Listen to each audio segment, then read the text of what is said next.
kita tidak bisa suudzon. Walaupun kita melihat orang Islam namanya itu, dia itu kelihatan nakal sekali, tetapi kita tidak boleh suudzon pula. Kita tidak tahu kita yang kelihatannya soleh ini matinya bagaimana, mereka yang kelihatannya nakal itu matinya bagaimana, kita tidak tahu.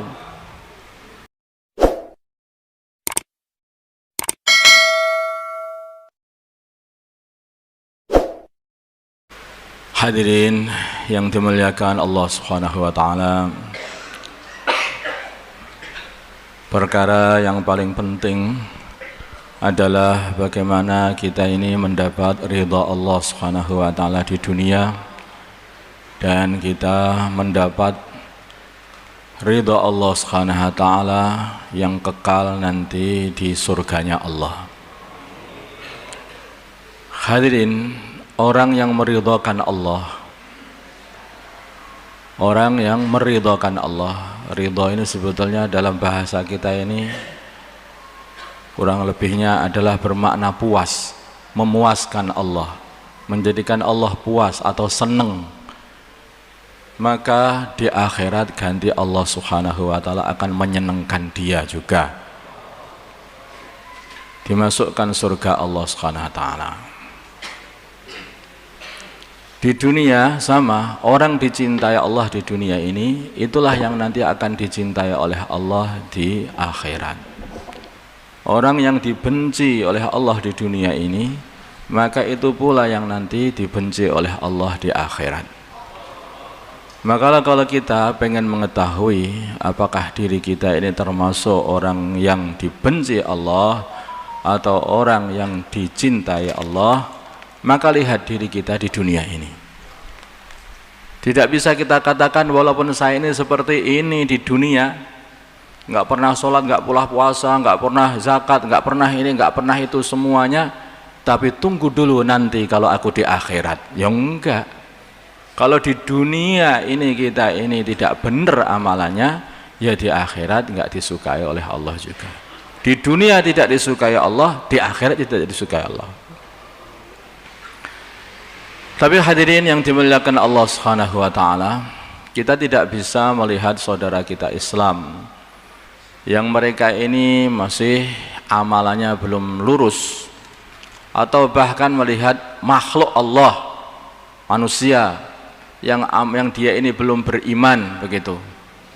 Kemudian kita mengatakan ini nanti kalau di akhirat mesti jadi musuh Allah. Kita belum tahu. Karena hadirin, hakikatnya manusia ini itu dihitung amalannya ketika dia ini mau mati. Kalau matinya dengan membawa la ilaha illallah, maka dia ini sukses. Kalau dia ini orang ahli amal sebelumnya, maka amalan-amalan diterima semuanya oleh Allah Subhanahu wa taala. Kalau matinya itu tanpa la ilaha illallah, mengingkari iman, walaupun dulunya dia orang yang amal begitu banyak, maka semua amalannya dihapus oleh Allah SWT, tidak ada gunanya. Kenapa dibuat seperti ini oleh Allah? Supaya kita ini tidak suudzon kepada orang sekitar kita, sehingga kita melihat orang itu, ini hamba Allah, ini hamba Allah, ini Allah, hanya senang saja. Kita tidak bisa suudzon. Walaupun kita melihat orang Islam namanya itu, dia itu kelihatan nakal sekali, tetapi kita tidak boleh suudzon pula. Kita tidak tahu kita yang kelihatannya soleh ini matinya bagaimana, mereka yang kelihatannya nakal itu matinya bagaimana, kita tidak tahu. Ini untuk melihat orang lain, bukan untuk melihat diri kita sendiri. Kalau melihat diri kita sendiri, jangan begini, kita tidak tahu loh, aku ini kelihatannya nakal, belum tentu mungkin matinya jadi wali. Loh, nggak boleh itu, nggak boleh yang seperti itu, ya, nggak boleh. Tetapi ini kalau untuk melihat orang lain, supaya kita ini tidak suudzon kepada semua orang Islam, maka kita lihat wali itu akan jadi wali, dilihat dulu akhirnya apa. Man kana akhiru kalamihi la ilaha illallah dakhalal jannah. Barang siapa akhir kalamnya adalah la ilaha illallah, dia masuk surga. Dia masuk surga. Maka ada seorang yang berjuang dulu itu, seorang yang berjuang pada zamannya baginda Nabi Muhammad SAW. Dia berjuang dengan gagah berani, masuk di barisan musuh sana sini, dah masya Allah, sehingga para sahabat pun memuji-muji dia. Akhirnya orang ini dilaporkan kepada baginda Nabi Muhammad SAW, ini ada sahabat engkau wahai baginda Nabi. Nah, taunya mereka sahabat yang betul-betul berjuang habis-habisan. Maka Nabi mengatakan huwa finnar, katanya dia masuk neraka. Apa yang terjadi? Terheran-heran para sahabat ini. Begitu dilihat saja, ternyata akhir kematiannya dia ini adalah malah bunuh diri. Begitu dia terluka, maka dia benamkan ujung pedangnya itu di dadanya sampai tembus ke punggungnya. Mati sendiri, bunuh diri. Bukan mati syahid. Maka hadirin yang dimuliakan Allah Subhanahu wa taala, kita tidak tahu. Karena kita tidak tahu inilah, maka akhirnya kita hati-hati. Hati-hati melihat orang lain, juga hati-hati untuk melihat diri sendiri. Sehingga tidak ada yang perlu kita banggakan pada diri kita. Walaupun kita ini sudah habis-habisan sholat, kita habis-habisan berkorban, tapi kalau kita lihat diri kita, aku tidak tahu wahai diriku, nanti matimu kayak apa. Sehingga terus terjadi tawadhu. Hati itu terjaga, jadi tawadhu. Hanya doa saja kepada Allah, ya Allah, kumpulkanlah aku bersama orang-orang yang soleh di dunia dan akhirat. Ya Allah, kumpulkanlah aku bersama para nabi, para rasul, para siddiqin, syuhada dan salihin. Hanya doa seperti itu saja. Karena tidak tahu. Maka bila mana perkara ini sudah dibanggakan, kepandaian sudah dibanggakan, pengorbanan sudah dibanggakan, justru kadang-kadang itu melalaikan. Malah justru melalaikan. Maka hadirin yang dimuliakan Allah Subhanahu wa taala, orang yang pandai katanya sebagai ustadznya para malaikat, yaitu makhluk namanya iblis. Begitu pandainya iblis ini, dia berbangga dengan ibadahnya. Habis-habisan dia ini ibadah. Bahkan dia ini julukannya adalah Sajjad, hamba Allah yang paling banyak sujudnya. Dikatakan tidak ada tempat kecuali tempat itu mesti pernah dibuat sujud, dibuat sholat oleh iblis. Maka hadirin yang dimuliakan Allah Subhanahu wa taala, umurnya panjang sekali. Tetapi iblis ini ternyata ketahuan sebetulnya dia ini semuanya ini hanya dipamer-pamerkan kepada orang lain saja, bukan karena Allah. Begitu diperintah oleh Allah dengan satu perintah yang tidak sesuai dengan nafsunya, maka iblis ini tidak mau, walaupun Allah yang memerintah.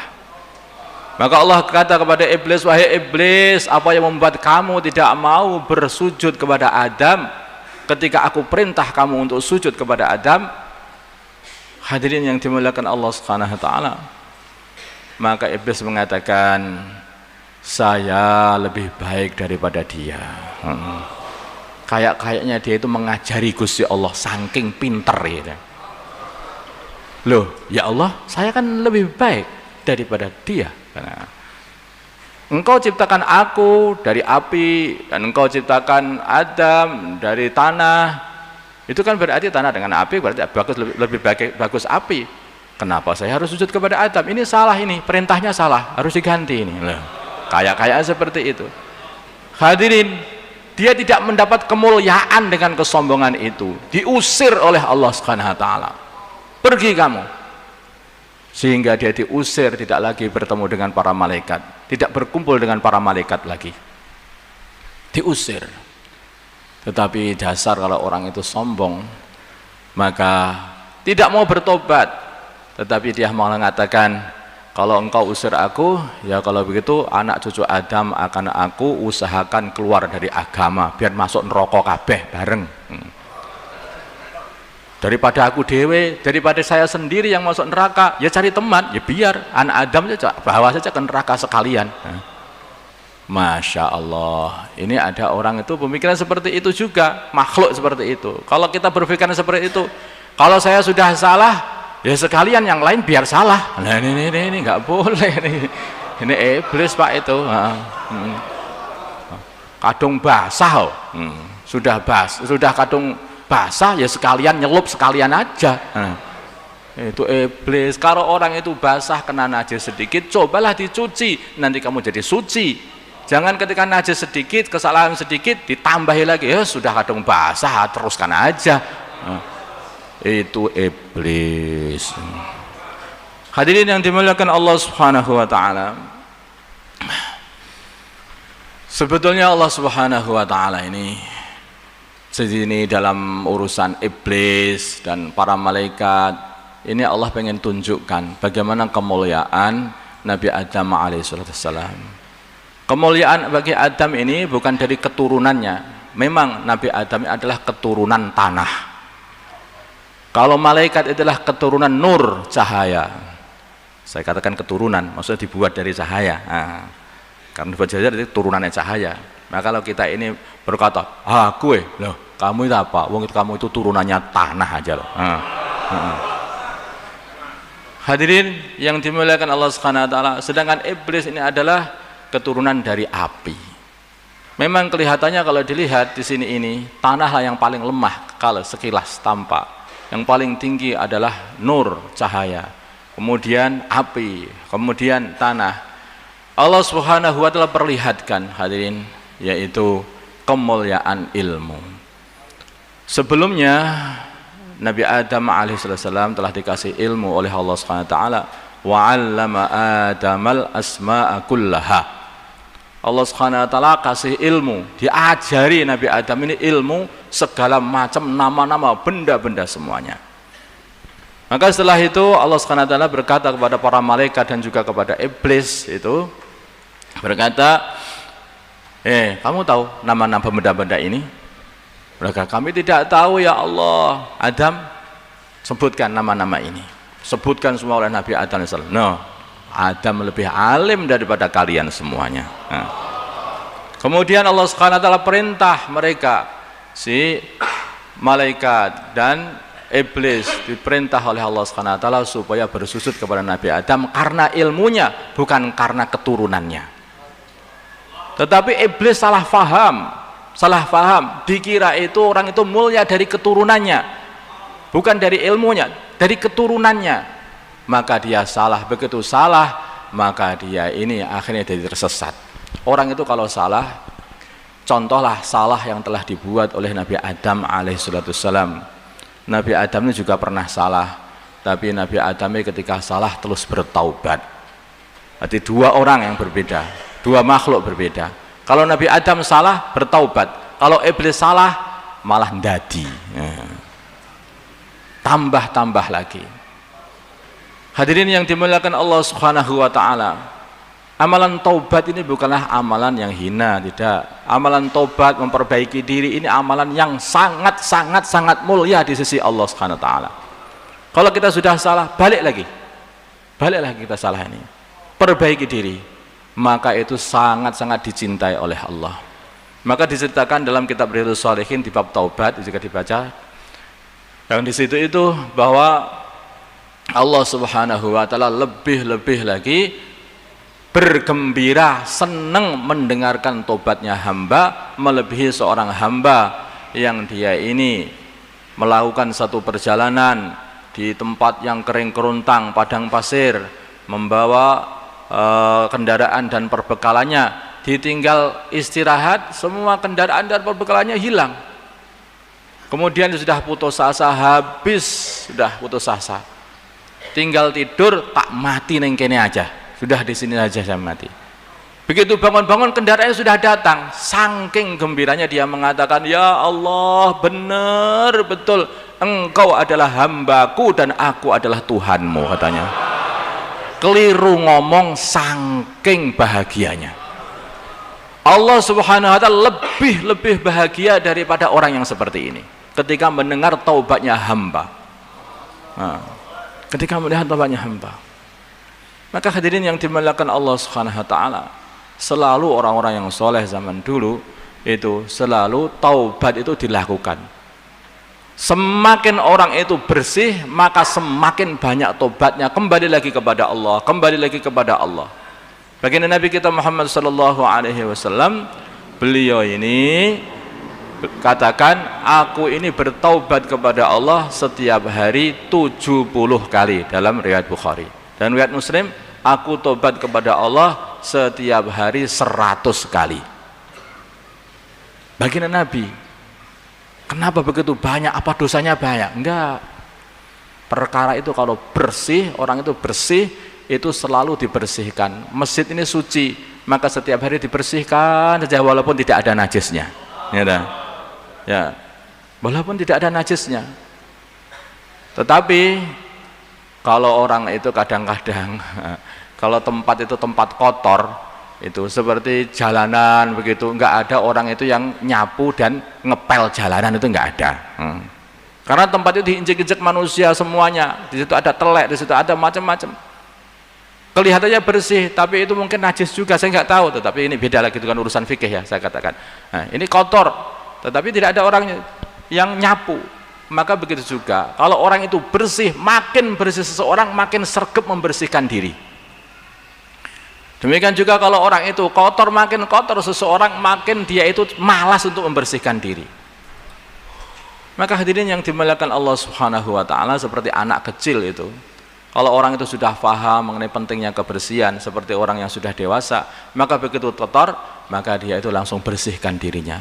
Kalau anak kecil dia itu kotor, maka dia tidak bersihkan. Dia tidak bersihkan karena tidak paham. Maka yang dipentingkan sekarang ini adalah memahamkan umat ini bagaimana bahwa kita ini harus selalu membersihkan diri dari semua dosa. Selalu begitu, selalu bertaubat. Ya Allah, saya bertobat. Ya Allah, hari ini. Maka apa itu diantaranya amalannya orang-orang zaman dulu, orang soleh zaman dulu, itu adalah muhasabah harian. Muhasabah harian itu apa? Dia ingat-ingati, kalau dia ingat perbuatan yang kurang benar, maka dia akan istighfar, astagfirullah. Kalau ingat perbuatan yang baik, alhamdulillah, astagfirullah, alhamdulillah, astagfirullah. Terus begitu, setiap hari perbuatan seperti itu. Selalu dihitung perbuatannya ini. Ini banyak tidur, sekali nganggur, innalillahi wa inna ilaihi raji'un. Karena orang itu kalau sudah banyak tidur, lah tidur itu adalah temannya mati, Pak. Jadi orang itu tidur saja, itu nggak mau wiritan, nggak mau ngaji, nggak mau dakwah, udah itu innalillahi wa inna ilaihi raji'un, yang disolati 4 kali takbiran gitu saja, seperti itu walaupun masih hidup. Hadirin yang dimuliakan Allah Subhanahu wa taala, kembali lagi. Hadirin, kalau orang selalu muhasabah pada dirinya, selalu hati-hati, maka akan timbul nanti satu sifat baik, yaitu sifat akhlak karimah, akhlak yang baik. Nabi kita Muhammad sallallahu alaihi wasallam, beliau ini adalah nabi akhlak. Beliau ini dipuji-puji oleh Allah Subhanahu wa taala karena akhlaknya. Karena akhlaknya. Dalam surat Nun beliau dikatakan, wa innaka la'ala khuluqin azim. Sungguh engkau ini wahai Muhammad sungguh mempunyai akhlak yang agung. Baginda Nabi itu lembut sekali. Lembut sekali. Pembicaraannya itu lembut sekali. Tidak bertemu dengan saudaranya, tidak perlu dengan ketemu sahabatnya, kecuali mesti baginda Nabi tersenyum. Sampai semua sahabat-sahabatnya merasa aku yang paling dicintai baginda Nabi. Jadi selalu tersenyum. Kalau bicara, berbicara yang baik. Kalau bicara, pembicaraan juga pembicaraan yang baik. Kalau berjalan, baginda Nabi itu nunduk, bukan dangak-dangak begitu, nunduk. Berjalan dengan tawadhu. Kalau berjalan tidak langkah-langkahnya ini tidak terlalu luas, lebar, sehingga kayak orang mau apa saja itu. Dan tidak pula terlalu kecil sehingga kayak orang apa manja atau gimana itu, enggak. Tapi beliau itu apa-apa itu sedengan, tawassut, sedengan.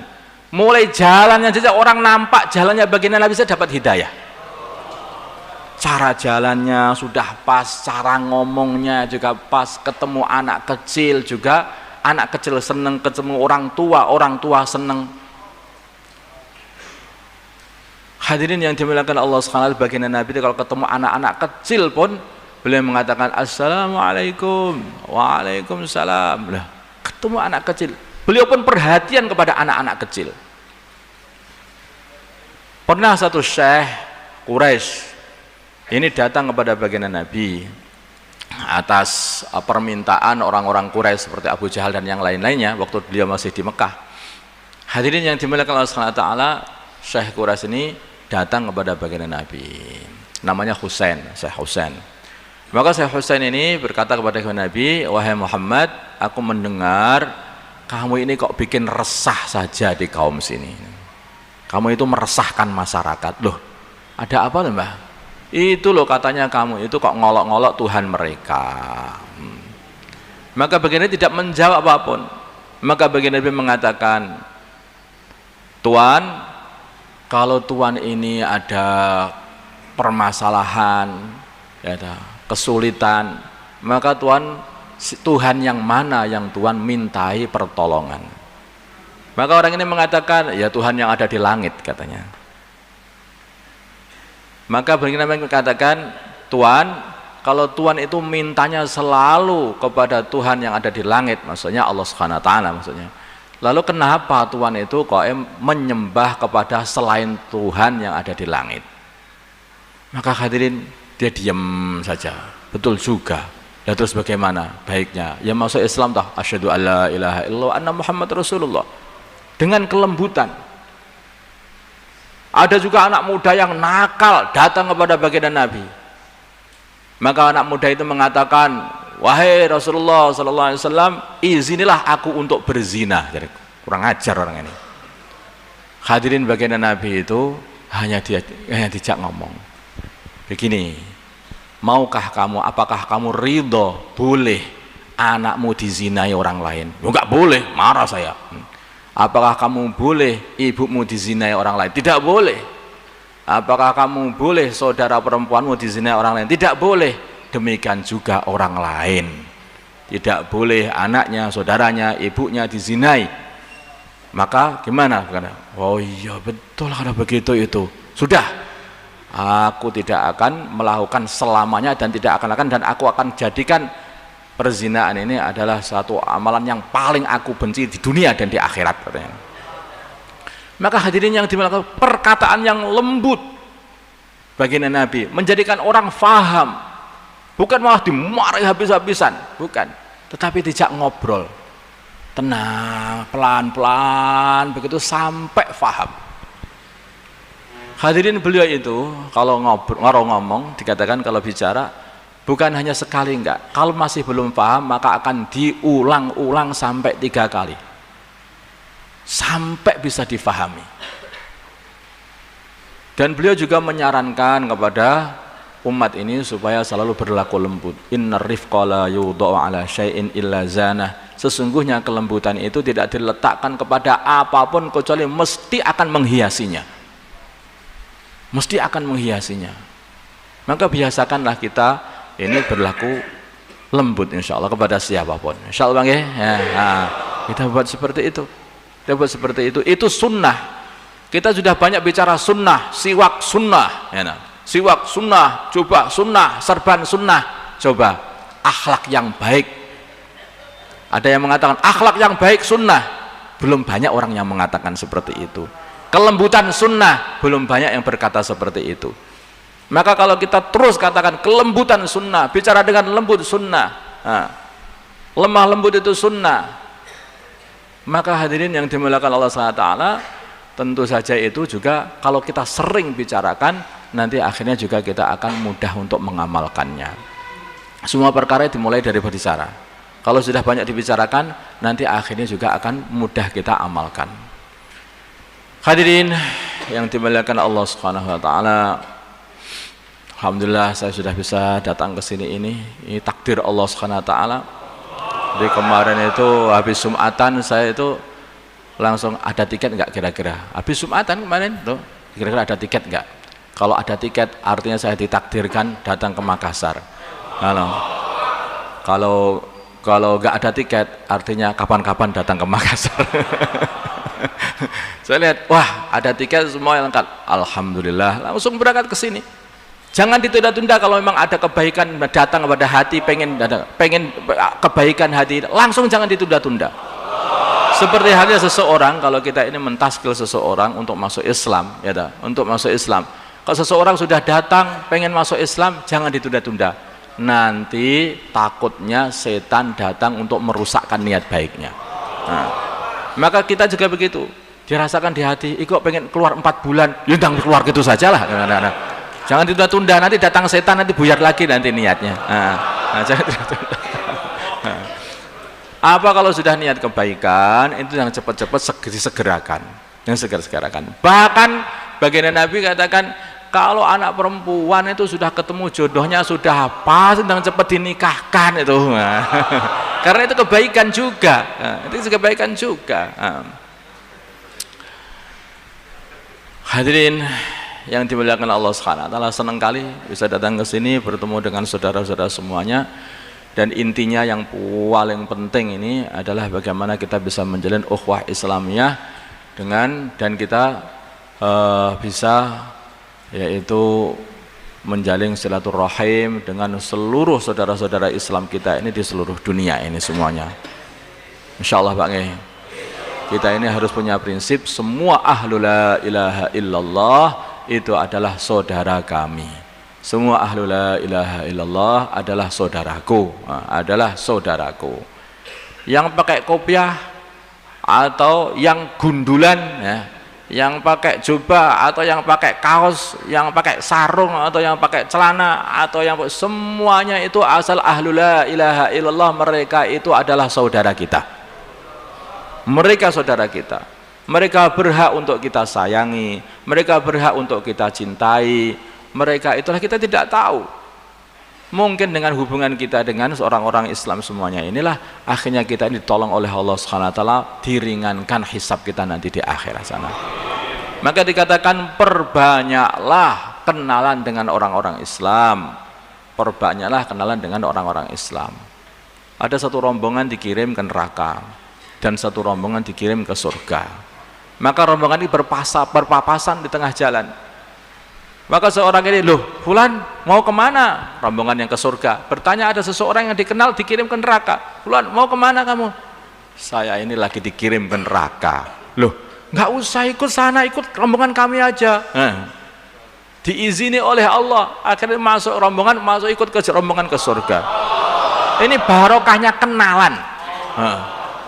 Makanya kalau kita sudah punya kenalan, baikan dengan orang Islam itu dijaga sampai mati. Wong sudah kenalan, baikan udah dimusuhan. Lah ini gimana? Nanti gimana ini? Apa nanti kalau kita ketemu di jalan, Fulan, kamu kemana? Kamu ke neraka. Yes, kamu sana, neraka ke sana. Lah, masa kita begitu? Kamu kan musuhku. Jangan begitu Tuhan. Nggak bisa. Kita semua akan butuh semuanya kepada saudara-saudara Islam kita. Kita akan butuh semuanya kepada saudara-saudara Islam kita ketika nanti di akhirat sana. Satu sama lain saling bantu-membantu di sana nanti.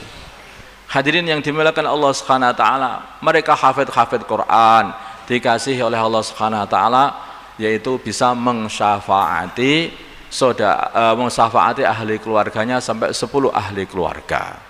Mereka para ulama dikasihi oleh Allah Subhanahu wa taala, yaitu bisa mensyafaati siapa saja orang dikehendaki. Mereka para ulama nanti ketika sudah melewati sirat, maka mereka akan dihentikan sebelum masuk surga. Berhenti. Loh, ada apa? Lah ini sudah lewat kok suruh berhenti.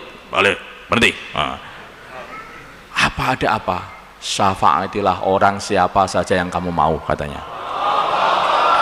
Maka hadirin yang dimuliakan Allah SWT, hubungan dengan ulama yang baik. Kalau kita hubungan dengan baik orang ulama, siapa tahu kita nanti dapat syafaatnya para ulama. Hubungan dengan orang-orang soleh yang baik, siapa tahu kita nanti dapat syafaat orang-orang soleh.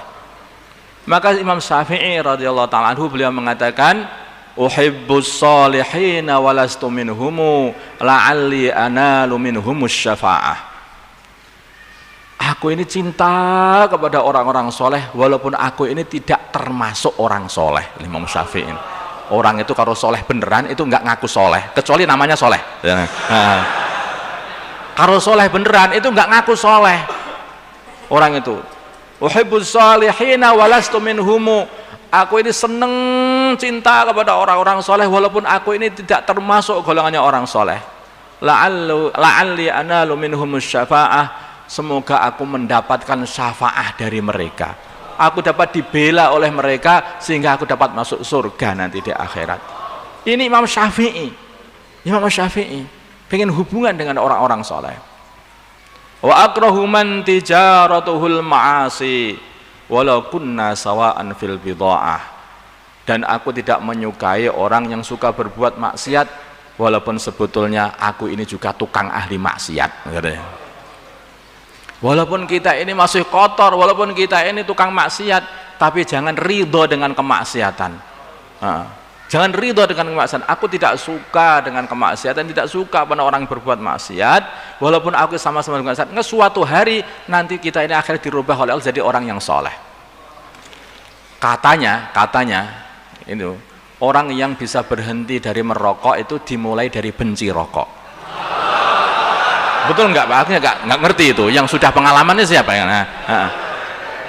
Kalau sudah dimulai benci merokok, nanti akhirnya berhenti merokok. Ada macam-macam. Ada sebagian orang mengatakan itu supaya orang itu benci dengan rokok, maka dikasih penyakit paru-paru dulu. Benci gara-gara rokok ini saja kena paru-paru, gara-gara rokok kena jantung. Dah buang rokok aja, benci rokok, akhirnya berhenti rokok. Tapi jangan yang seperti itu Pak. Ada yang mengatakan biasanya orang itu ngambil rokok pakai tangan kiri, coba dirubah dengan pakai tangan kanan sehingga akhirnya akan benci merokok. Begitu habis merokok, ketika makan rasanya kok pahit semuanya toh, nasi pahit, sayur pahit, lauk pahit, semua tembakau semuanya ini. Benci rokok aku, dibuang. Nah, akhirnya jadi berhenti merokok. Wallahu alam. Kalau yang pengen nyoba silahkan. Kalau merokok pakai tangan kanan, ya. Ini bukan target rokok Pak ini. Hadirin yang dimuliakan Allah Subhanahu wa taala, dimulai dari benci itulah akhirnya kita bisa meninggalkannya. Wa akrahu man tijaratuhul ma'asi walau kunna sawa'an fil bidha'ah.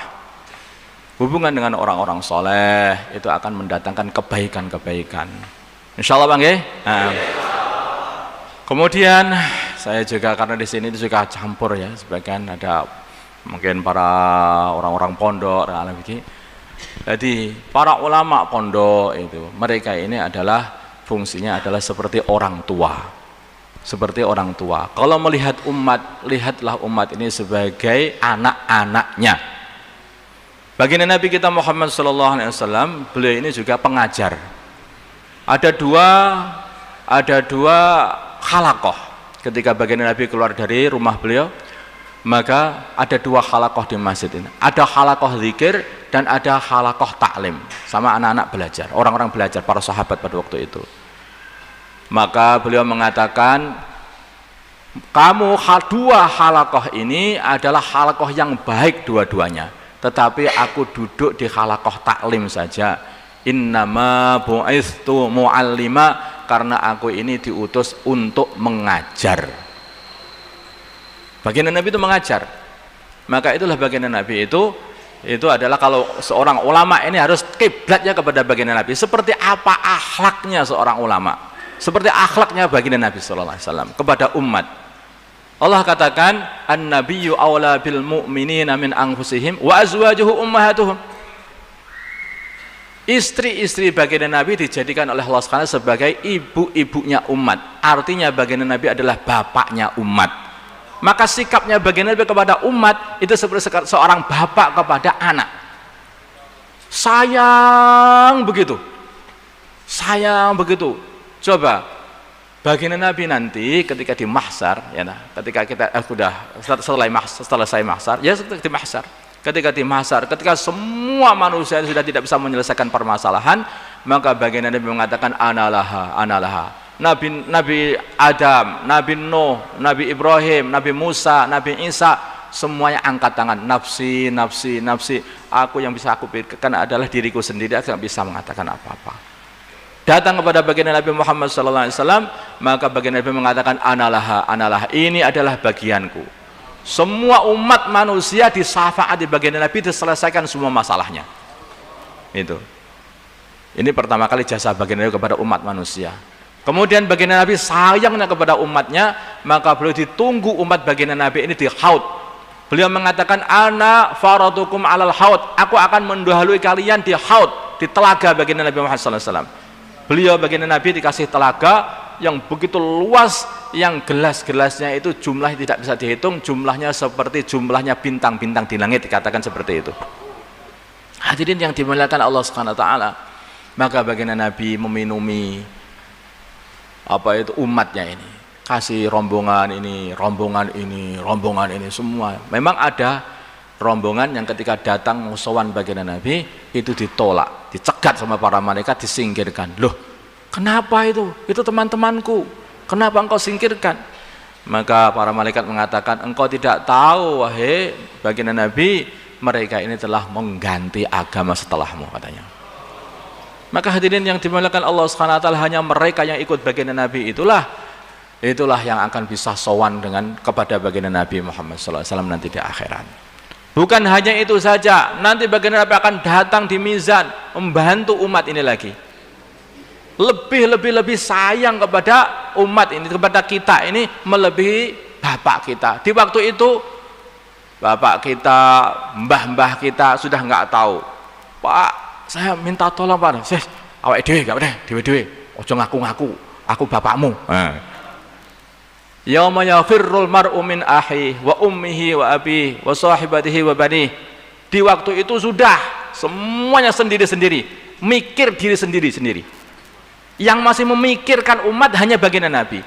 Umat dipikirkan, disayangi seperti menyayangi anaknya sendiri. Maka baginda Nabi bapaknya umat ini. Maka kalau kita ini, kalau para ulama itu pengen jadi ulama yang warasatul anbiya, maka harus punya akhlak seperti akhlaknya baginda Nabi, yaitu melihat umat ini seperti anak-anaknya disayangi, lembut begitu. Mungkin namanya anak kecil itu seperti bapak itu berlaku dengan anak kecil. Anak kecil adalah ngece-ngece bapak, tapi bapaknya malah senang, malah dicium. Wow, sudah pinter, dicium.